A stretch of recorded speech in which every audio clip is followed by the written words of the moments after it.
What's up everyone? So today I have concentrated Ortho bug killer. It kills 235 different bugs and we're going to see whether or not this stuff works. So mix 1.5 fluid ounces to every gallon, but of course I'm just going to go more. Take this with a grain of salt just because it says it's for your lawn and landscape and it won't kill like your trees and stuff like that or your lawn. So by going heavier, you're running the risk of potentially killing those more sensitive types of growth. So keep that in mind. You might just want to stick to the instructions, but I'm going to go a little bit stronger just because, you know, most of the backyard is weeds and I got a lot of ants and spiders in the yard right now and I just want to get rid of them. When running highly concentrated stuff like this, whether it's for weeds or bugs, you're going to need a independent pump. This pump here in particular is the Roundup pump, 2 gallon. They sell this one for $22. Currently this 1 gallon is $15, and you're given the pump and you're also given the sprayer. One thing nice about this one here in particular is it has a smaller tube right here with the filter, and it has your O-rings on the sprayer itself and where it sucks it up, so you want to make sure those are replaced if they're cracked. But it's nice that it has a smaller tube just so that way it could fit down at the bottom and really get all that liquid out instead of it sitting on top because the height of the tube. So having the smaller tube lay down closer to the base actually is going to help you get most of your liquid out. So for the adjustment features, as you can see, you have 3 different independent adjustments here, and then they're labeled on the back side right here. So you have cone, you have a stream, and then you have a fan or a mist that shoots it straight, and all you got to do is just basically twist, and the indentations on each adjustment are real pronounced, so when you turn it, it like clicks in, so you really got to put some effort into it. Don't turn it and hold like this because it might twist your nozzle, so you got to hold up in here and then you got to make those adjustments or else it's gonna twist it all the way around like such. You could go counterclockwise just because, or clockwise if you're facing it, counterclockwise if you're not facing it, just because that's the way it tightens, and you can make the adjustments that way, but it's easier to choke up on it and make your adjustments. So the tank itself and the pump is like typical traditional pumps, just like the one I use for the weeds. Same exact concept. You have a pump, it's all plastic, handle, twist, lock. This one doesn't seem as heavy duty as the other one I have, but also the wand itself was brass, so it's a little bit better quality, and that's an older one, so get what you pay for sure. Since this is a yearly thing, so it's not like I'm doing this as a job, so you don't need the heaviest of duty components here. You just need something to do your job every year, so that's why, you know, it doesn't hurt to get something like this. The plastic itself, this is super sturdy and hard plastic, so don't worry about it like smashing. It could potentially crack just because it is so hard, so be careful, don't like slam it down. You have your different heights for your fill level, so you have 1 gallon, 1.5, and 2 gallons for the max, and then you have your pressure relief valve. It's not like the old one that I have where you twist it and you got to, you know, cam it just right to release the pressure. This one you just pull up on it, so you pull up on it and it will release that pressure. Only negative to this is it does feel chintzy, so it flexes. It feels like this could potentially break if you use it a lot, so keep that in mind. So there's also other brands that you could look at that have this where it screws in, but also on the top it has a bigger lid, so you could screw this out from the bigger lid, or you could screw the bigger lid off, so that way you have more area to fill, just because that is a small area to fill. But if you do spill it, it will make its way into the hole. so it's not too big of a deal, but certain brands actually have a full-size lid where you could remove and definitely pour that stuff in, just so you don't get it anywhere else that you don't want it. Okay, so one thing I recommend when using any type of sprayer is mark down at the bottom where it's recessed down here what type of spray it is, just so it doesn't wash off or anything, because if you mark it anywhere up here, whatever solution that you use in it, if it drips out or whatever, it could wash it off or it could attack it.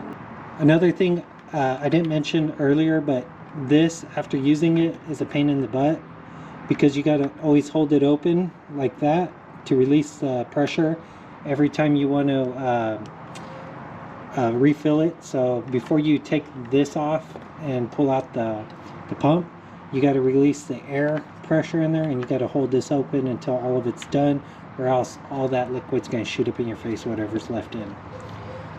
Another feature that I failed to mention earlier is the storage. So you could pop it in there and it keeps the wand upright and your tip from getting damaged, say if you were to set it on the floor.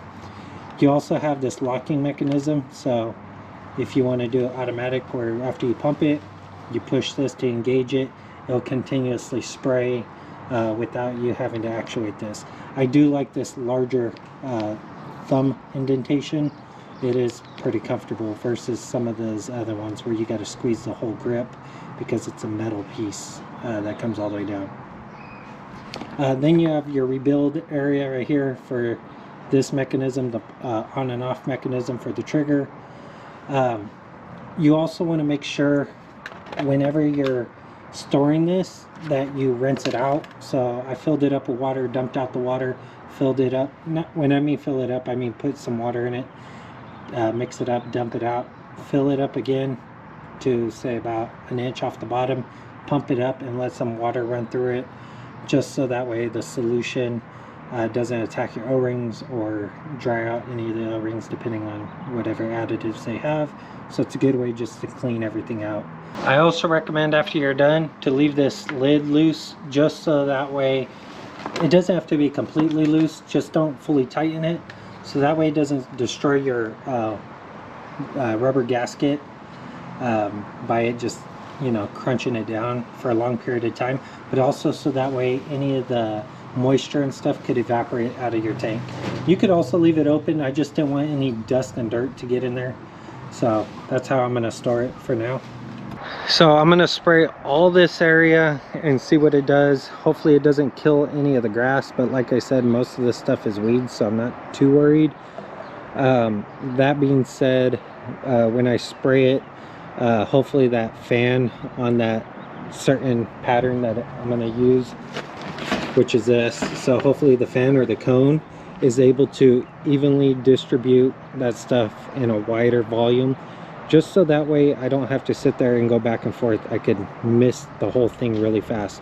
And then also you want to spray downwind, not upwind, because you don't want it spraying back and hitting you in the face. So make sure that whichever way the wind's blowing, if it's blowing, that you're upwind and you're spraying downwind. Okay, so hopefully 2 gallons will finish this. I believe 2 gallons should be able to get all this and the front yard, but we'll see. So right now I'm going to mix 2 gallons worth of this solution, so it's going to go up to here. And to measure out your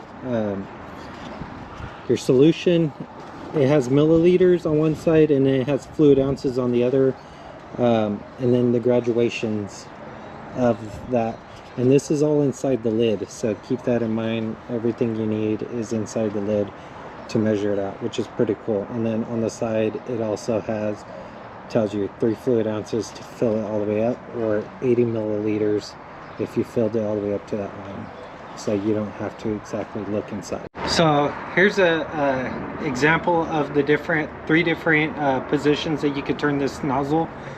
So here's stream.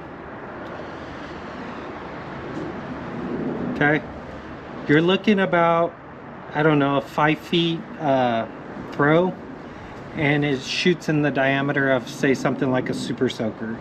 Now here is, so we'll turn it again, here's cone, So this is cone. I don't know if you could see that.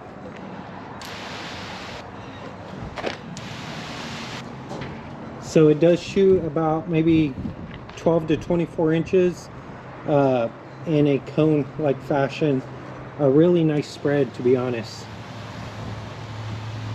Okay, so that's really good for like shrubbery if you're just trying to mist it. Now we'll try the fan.